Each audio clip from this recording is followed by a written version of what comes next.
My name is Darren Thomas, and I am part of the Brooklyn ministry.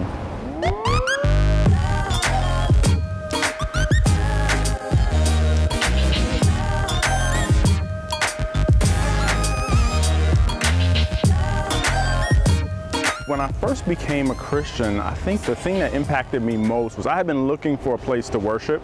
I didn't grow up religious, but God put in me a desire to know who He was, and so I had been going to churches with different friends. And finally, I went to church with a friend of mine in Boston, and it was an amazing service. It was huge. It was in a stadium, and I'd never been to a service that large. And places I had been to before never felt as welcoming, and to see thousands of Christians and to be comfortable in that setting, that was amazing to me.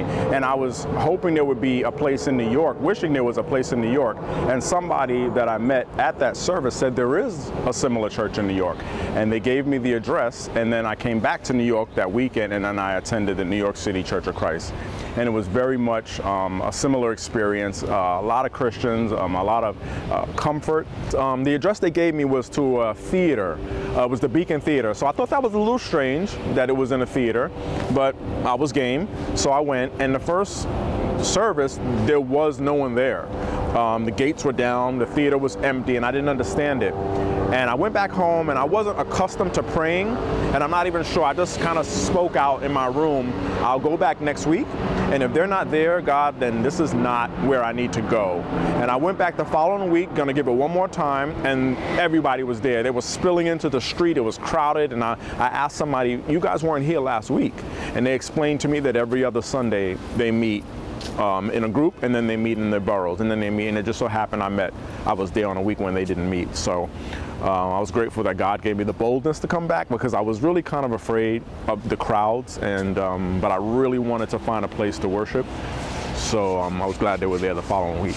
That church service was a huge turning point, because prior to that, a coworker might invite me out to church, or a friend might invite me out to church, and I would go, and I just felt like there was a language that was there that I was outside of. I don't know, I just never felt a comfort level when I went other places.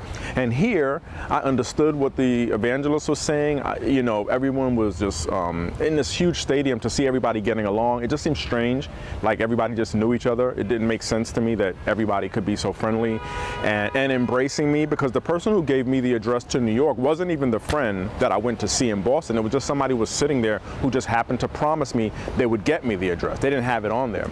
And so they kept their promise and gave me the address. So it was the friendliness and the camaraderie, and the fact that it felt cozy for the first time. It was a coziness that I never felt before, and I understood what was being taught to me. I didn't feel like it was alien to me.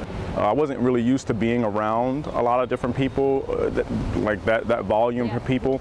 And prior to coming to church, I had lived a relatively quiet, kind of reserved, kind of to myself lifestyle.